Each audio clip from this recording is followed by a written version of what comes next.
직장 내 괴롭힘 방지법의 이해 그리고 유형 및 사례에 대해서 말씀드릴게요. 권력을 남용하는 리더가 고립되는 뇌과학적인 이유가 있습니다. 직장 내 괴롭힘에 인정되는 업무상 적정 범위란 무엇일까요? 직장 내 괴롭힘은 권력을 남용하는 것에서부터 시작이 됩니다. 직장 내 괴롭힘에 해당하는 행동에는 사회 통념에 비추어 볼 때 업무상 필요한 것이 아니거나 업무상 필요성이 인정되더라도 괴롭힘의 행위 양태가 사회 통념에 비추어 볼 때 평균 이상을 넘어서 상대를 괴롭히는 것으로 보여질 때 괴롭힘이 됩니다. 업무상 지시, 주의, 명령에 불만을 느끼는 경우라고 하더라도 그 지시라든지 행위가 사회 통념상 업무상 필요성이 있다고 인정될 경우에는 직장 내 괴롭힘으로 인정되지 않습니다. 하지만 지시나 명령, 주의의 행위가 폭행이나 과도한 폭언이 사회 통념에서 벗어났다고 판단이 된다면 업무상 적정 범위를 넘었다고 볼 수 있기 때문에 직장 내 괴롭힘에 해당됩니다. 업무상 필요한 행위라고 하더라도 비슷한 업무를 수행하는 다른 근로자들에 비해서 합리적인 이유 없이 과도하게 사회 통념에서 벗어난다면 직장 내 괴롭힘에 해당합니다. 즉, 합리적인 이유가 없거나 사회 통념에서 벗어나서 업무의 적정 범위를 넘었다고 판단되는 경우에 직장 내 괴롭힘에 해당된다는 거예요. 업무상 필요성이 있는지에 대한 판단은 업무 분장하고는 상관이 없습니다. 근로계약, 단체협약, 취업규칙 및 관계 법령에서 정한 내용에 비추어서 판단하기 때문입니다. 회사는 기업마다 그 존재의 이유와 목적이 있습니다. 기업의 목적을 위해서 직원을 채용하고 기업의 목적에 맞게 직원들은 각자의 역할을 하게 되겠죠. 조직의 목표를 달성하기 위해서 사원, 대리, 과장, 차장, 부장, 임원까지 각자의 역할이 있습니다. 부하 직원의 입장에서 직장 상사는 스트레스 유발자일지 모르겠지만 리더는 조직의 목표를 달성하기 위해서 그리고 성과 목표를 달성하기 위해서 부하 직원에게 업무를 분배하고 관리를 합니다. 이 과정에서 리더와 부하 직원의 입장이 다르고 역할이 다릅니다. 리더가 조직의 목표를 달성하기 위해서 자신의 역할을 충실히 하는 것은 괴롭힘이 될 수 없습니다. 역할을 수행하는 과정에서 권력을 남용하는 일이 생겼을 때 괴롭힘이라고 판단하게 되는 거죠.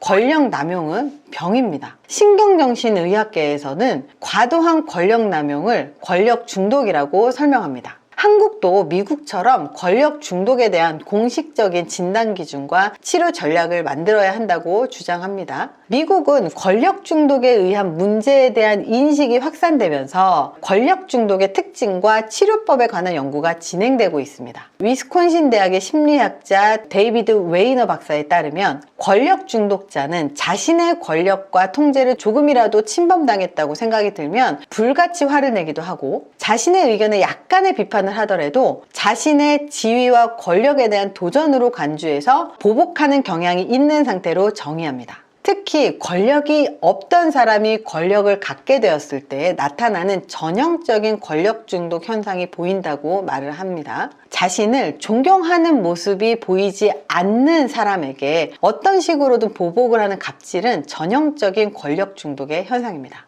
한국에 권력 중독에 빠진 사람이 얼마나 되는 것일까요? 권력 남용을 중독이라고 지칭할 수 있는 생물학적인 근거가 있습니다. 또라이 제로 조직이라는 책을 인용해보면 실제 직장 내 악질 10명 중 7명을 리더라고 이야기를 한다고 해요. 50년간 권력에 대한 심리 연구를 진행해온 UC 버클리대 심리학 연구팀이 악질적인 보스가 많은 이유를 찾기 위해서 심리 실험을 진행했습니다. 그 결과 갑자기 권력이 생긴 사람일수록 상대방에게 적대감을 갖고 사람들을 괴롭히고 모욕을 줬는데 인화전두엽이 손상된 환자와 같았다는 결과였습니다. 인화전두엽이 손상되면 충동조절 장애, 지나친 모방 행동과 무책임한 행동, 공감 능력이 상실된 모습을 보입니다. 즉, 과도한 권력 남용은 정신건강뿐만 아니라 뇌에도 이상이 생길 수 있다는 것을 의미합니다. 2013년도 뇌과학 연구에서 신경심리학자의 발표에 따르면 실험 대상자에게 권력을 주자 남녀 구분 없이 남성 호르몬인 테스토스테론이 증가했다는 결과가 나왔습니다.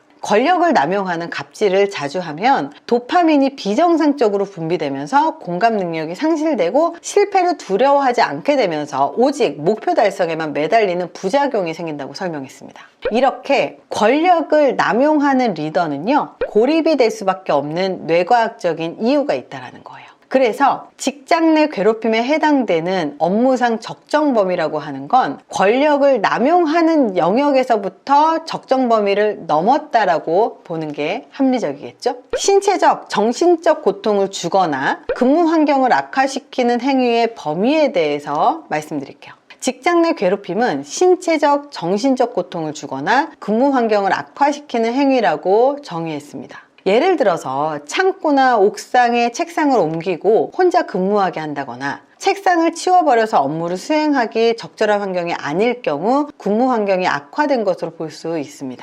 해고, 전보, 전환 배치, 명령 등 인사조치가 직장 내 괴롭힘으로 문제가 될 수 있다면 근로기준법에 위반되는지 여부를 먼저 확인해야 됩니다. 만약 괴롭힐 의도가 없어도 상대방은 괴로울 수 있죠. 예를 들어서 남자 직원이 여자친구가 생겼다는 소문이 돌았어요. 그러자 그 남자 직원의 직장 상사인 남자가 아침 저녁으로 여친의 안부를 묻기 시작하는 거예요. 여친 생겼어? 예뻐? 오늘도 데이트해? 결혼은 언제 해? 여친 집엔 인사는 갔어? 이렇게 아침, 점심, 저녁을 볼 때마다 이렇게 여자친구 안부를 묻기 시작하는데 굉장히 스트레스를 받았다는 거예요. 그래서 직장 상사 때문에 너무 스트레스를 받으니 이거 직장 내 괴롭힘 아니냐고 담당자한테 상담을 했다는 거예요. 이렇게 괴롭힐 의도가 없는데 직장 내 괴롭힘에 해당이 될까요? 직장 상사의 과도한 관심과 질문 때문에 그냥 스트레스를 받는 정도라면 직장 내 괴롭힘에 해당하지 않습니다. 하지만 우울증 진단이 나왔거나 원형 탈모가 생겼거나 특장애가 생겼거나 스트레스 때문에 식이장애가 왔거나 하는 등 신체적, 심리적인 진단이 나오는 경우에는 직장 내 괴롭힘에 해당할 수 있습니다.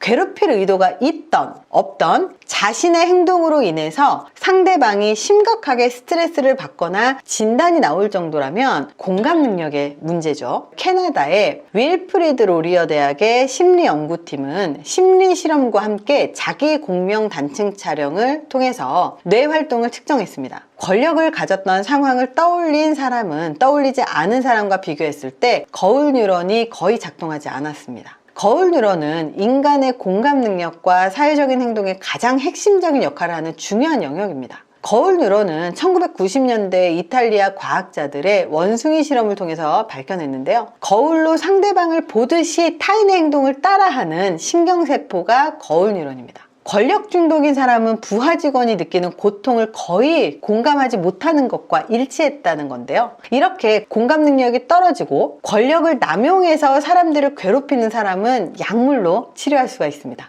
권력을 남용하게 되면 도파민이 비정상적으로 높아지기 때문에 약물을 통해서 도파민을 정상 수치로 만들어주는 방법이 있습니다. 즉, 심리치료 및 호르몬 치료가 가능하다는 말이에요. 권력 남용으로 도파민이 비정상적으로 분비가 되면 상대를 괴롭히는 것을 통해서 자신이 존중받고 싶은 욕구를 대리만족할 수 있게 됩니다. 따라서 약물 치료를 통해서 도파민 수치를 정상으로 맞춘다면 충동 조절 장애를 치료할 수 있다는 거죠.